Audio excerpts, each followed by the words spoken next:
Hola chicos, buenas tardes, ¿cómo les va? Che, bueno, conversar un poquito con ustedes ahora es la idea, ¿sí? Que podamos hacer algún tipo de análisis un poquito más eh, complejo, ¿sí? De lo que viene siendo todo y de los trabajos que veníamos organizando, ¿sí? Recuerden que habíamos empezado a ver todo lo que tenía que ver con la organización del Estado y con esa organización del Estado cómo va o cómo se ha ido desarrollando esa organización, sí. Eh, y bueno, en fin, esas cuestiones. Hoy vamos a trabajar dos estructuras que de alguna manera configuran o han configurado lo del estado actual de cosas en nuestro país y en el planeta. Por un lado, el keynesianismo o estado benefactor, también conocido, y por el otro lado, lo que se denomina como el neoliberalismo, que un poco ya vamos a ver qué tiene que ver. Nosotros un poco habíamos hablado del liberalismo, habíamos dicho que surge en Francia, que es de alguna manera con la Revolución Francesa y que tiene que ver con esta idea de las libertades individuales.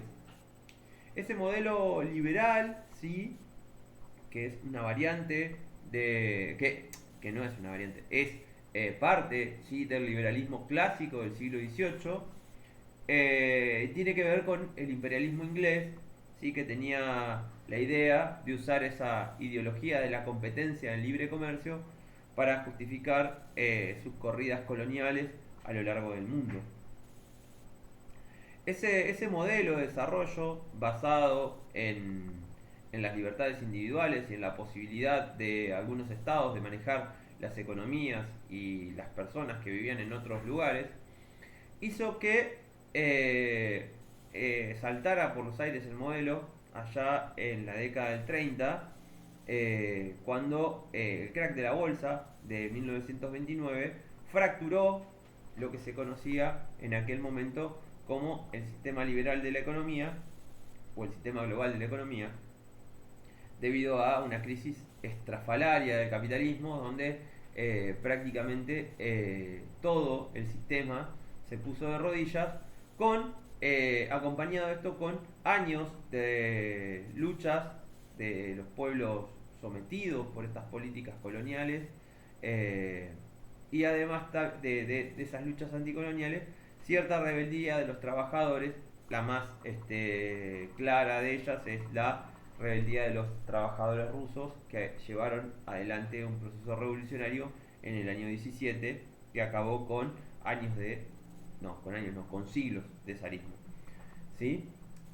Esta situación hizo que el liberalismo clásico no estuviera o no tuviera ya el plafón eh, necesario para poder sostenerse, y el capitalismo echó mano a otro modelo de desarrollo que tenía ahí a mano, que era el keynesianismo. El keynesianismo, o esta idea de Estado benefactor, tenía que ver con, de alguna manera, dar algún tipo de contención política y social, ¿sí? A un sistema que, como yo les decía recién, había saltado por los aires y que había mostrado claramente sus deficiencias. Con la década del 30, miles y millones de trabajadores van a quedar en la calle. Es dentro de esos millones de trabajadores que quedan en la calle, muchísimos sin el más mínimo reparo social. Entonces, para esa situación y para evitar que esa situación, digamos, genere un desmadre a nivel económico y social, eh, se echa mano a este nuevo sistema que de alguna manera lo que trata de hacer es redistribuir la riqueza. ¿Sí? El Estado tiene una fuerte intervención sobre la economía, es decir, el Estado mete mano en la economía y trata a partir de un sistema de impuestos y a partir de distintas estrategias económicas de generar un proceso de redistribución de la riqueza que equipare de alguna manera los niveles de ganancia, ¿sí? de las personas que integran una sociedad, haciendo o generando esta idea de Estado benefactor. Es decir, garantizarle a quienes no tienen la posibilidad económica algunos derechos básicos como la educación, la salud y la seguridad. Es decir, el Estado monta un sistema, monta un aparato donde trata de garantizarle a una diversidad de sectores, ¿sí? El acceso a determinados derechos que, como el capitalismo había entrado en crisis y no podía garantizarle un salario digno a millones de trabajadores, lo hace el Estado. El keynesianismo, el Estado o Estado benefactor, fue de alguna manera la manera que encontró el capitalismo de contener a esos obreros enojados, millones de obreros enojados, a esos millones de trabajadores que habían quedado en la calle, de darles algún tipo de contención político-social que no hiciera que esa masa obrera o esa masa proletaria se vuelque a un proceso revolucionario que genere, ¿sí? La caída del capitalismo. El caso más paradigmático que estaba dando vueltas en el mundo todavía era el de la Unión Soviética, que los trabajadores habían agitado de tal manera, ¿sí?, el Estado, que lo habían terminado derrumbando y lo habían tomado para sí. Entonces, para evitar ese proceso revolucionario, es que el Estado, ¿sí?, se hace cargo de un montón de gastos y de generar obras para dar empleo, ¿sí? Es ahí donde empieza en Estados Unidos. El que toma la posta de esto es Roosevelt, que es el presidente de los Estados Unidos, que le toca gobernar con la crisis en la mano.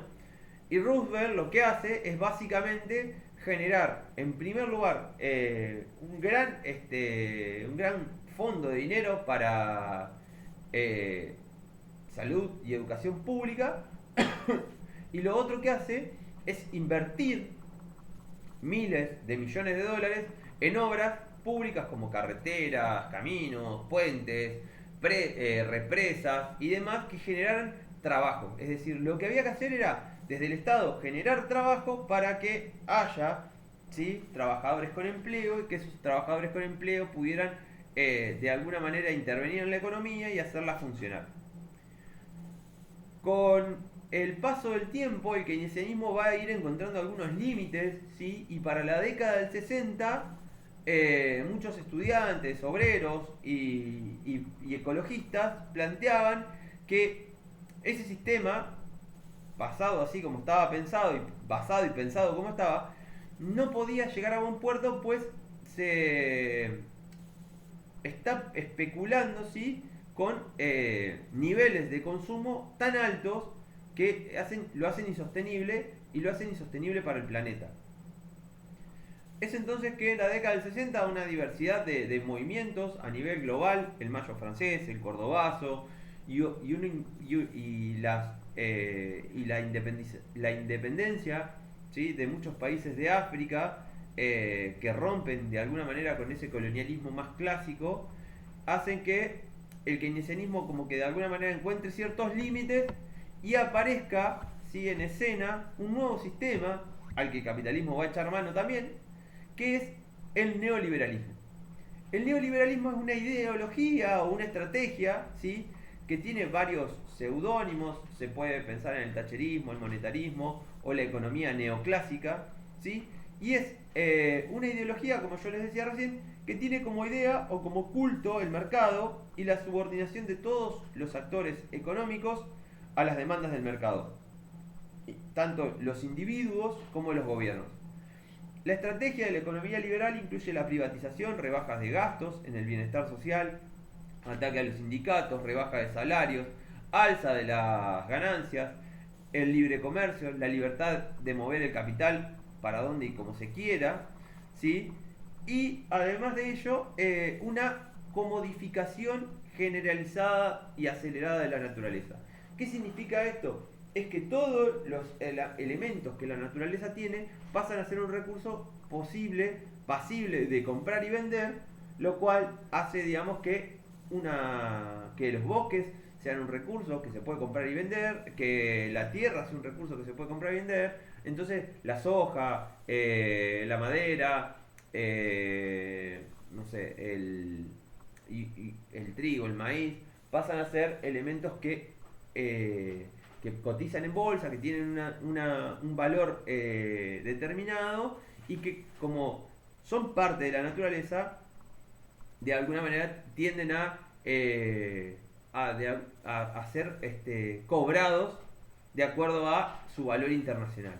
Cuando, es decir, no pensando en qué necesidades hay hacia adentro o hacia afuera de los países que lo producen para la producción de lo mismo. En el caso de argentino es paradigmático, pues produce soja para miles de millones de habitantes que no la consumen.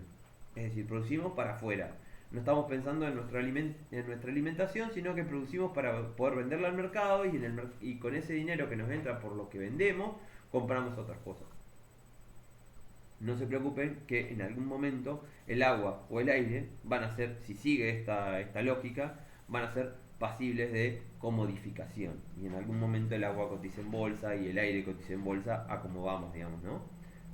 La economía neoliberal se apodera y enriquece, ¿sí?, a las empresas más grandes, en este caso las empresas multinacionales. Es un sistema económico que está pensado por las empresas multinacionales y por organismos como el Fondo Monetario o el Banco Mundial.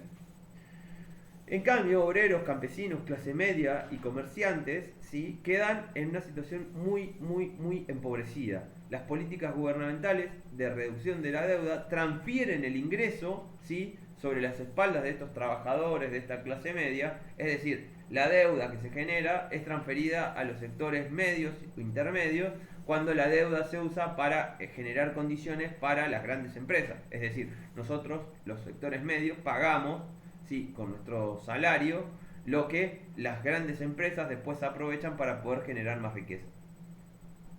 El desempleo, los sueldos reducidos y el crédito caro amplifican dramáticamente las diferencias que hay entre los sectores más pobres y los sectores que más tienen, ¿sí? Es un efecto global de igualación hacia abajo, es un sistema que se ha venido implementando en los últimos años a nivel global y que le otorga más poder, ¿sí?, al capitalismo. El subdesarrollo, que ha subsistido por el desarrollo, ¿sí?, de alguna manera, tiende a perpetuarse, es decir, los países subdesarrollados nunca alcanzan el proceso de desarrollo, pues la idea está en que no lo alcancen y que permanezcan en esa capa inferior, generando solamente recursos para que las grandes potencias las puedan administrar. Básicamente el neoliberalismo se instala en Latinoamérica a partir de la década del 70 a fuerza de dictaduras, ¿sí? En nuestro país el sistema neoliberal se instaló con la última dictadura del 76, la que de alguna manera generó el marco legal para que después, pues obviamente para implementar todas estas políticas que yo les estoy diciendo, donde los más ricos se van a enriquecer a partir del esfuerzo de los más pobres, claramente había una serie de políticas y trabas legales y morales hacia el interior de los países que hacían imposible, digamos, que esa lógica se implementara. Pero la última dictadura militar es la que de alguna manera a sangre y fuego impone estas nuevas lógicas, genera un marco, ¿sí?, para un marco legal para que estas nuevas empresas multinacionales se puedan instalar aquí, y de alguna manera es lo que termina solidificando el camino para la dictadura termina solidificando el camino para el desembarco, ¿sí?, del neoliberalismo como estructura política y social. Es a partir de ahí que el neoliberalismo se instala en nuestro continente, en Argentina y en nuestro continente, pues en Chile pasa lo mismo, en Brasil va a pasar lo mismo, en Uruguay va a pasar lo mismo. Son las dictaduras las que abren el juego para que esto pase.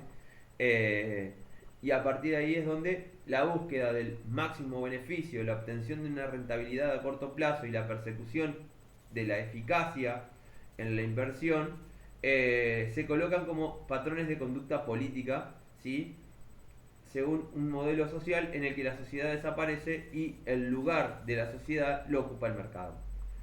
La dimensión contable, la numérica, las matemáticas se imponen sobre otros aspectos como lo social, lo solidario, lo humano. Eso hace que las sociedades tiendan a profundizar su individualismo y dejen de percibir la pobreza como un problema propio, sino que lo empiecen a ver como un problema de los demás, ¿sí? Y a partir de esa situación, nosotros deberíamos preguntarnos, ¿se puede contabilizar en unidades cuánto sufre una persona que es pobre? ¿Cuánto cuesta la desaparición de una especie y la contaminación de un río? Claro que no lo podemos contabilizar. El problema es que el neoliberalismo radica en la pérdida de la sensibilidad como seres humanos hacia la naturaleza e inclusive hacia nuestros vecinos y nuestros hermanos. eh,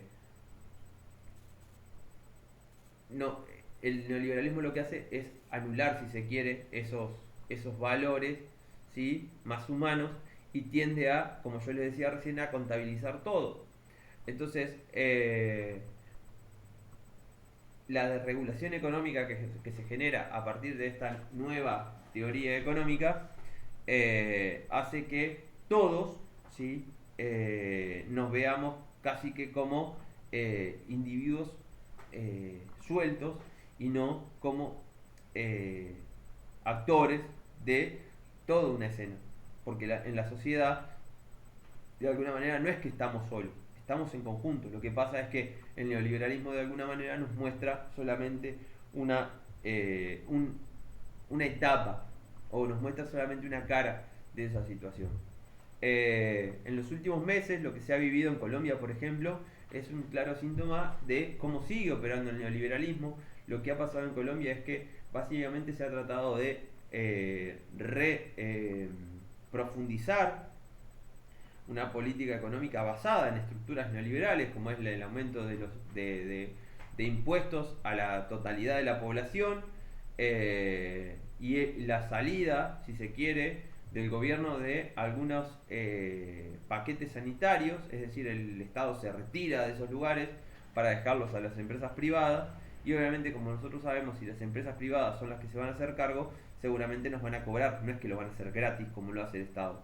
En ese sentido, el neoliberalismo avanza todavía sobre nuestras sociedades, y lo que ha habido en Colombia es una resistencia, ¿sí?, del pueblo a esa situación, ¿sí?, que se vivió a partir de lo que el presidente plantea como una nueva forma, ¿sí?, de administrar los recursos del Estado. Esa es otra cosa que aparece mucho con el neoliberalismo. El Estado debe achicarse a su máxima expresión y debe dejar de intervenir en la economía, en la salud, en la educación, y dejarlo todo a lo privado, que es una situación que nosotros claramente aquí en Argentina vemos cada tanto que eso avanza. Por suerte no se ha avanzado totalmente, la educación universitaria sigue siendo pública, la educación secundaria sigue siendo pública, el acceso a la salud sigue siendo público, la seguridad sigue siendo pública. Son cuestiones que en otros países no está tan claro, ¿sí? Aquí todavía, mal que mal, esas cuestiones se siguen sosteniendo, a pesar de que en Argentina ha habido un fuerte avance del neoliberalismo durante la dictadura, que se consolidó con lo que fue la década del 90 y que se ha mantenido con idas y vueltas en los últimos años, ¿sí? Bueno, Ulises, este video tenía como objetivo, de alguna manera, rápidamente explicar las diferencias entre estado benefactor o estado de bienestar y neoliberalismo, así que los dejo, ¿sí? Véanlo, pipéenlo, si tienen alguna duda me preguntan y nos seguimos cuidando. Les dejo un abrazo grande. Chau, chau.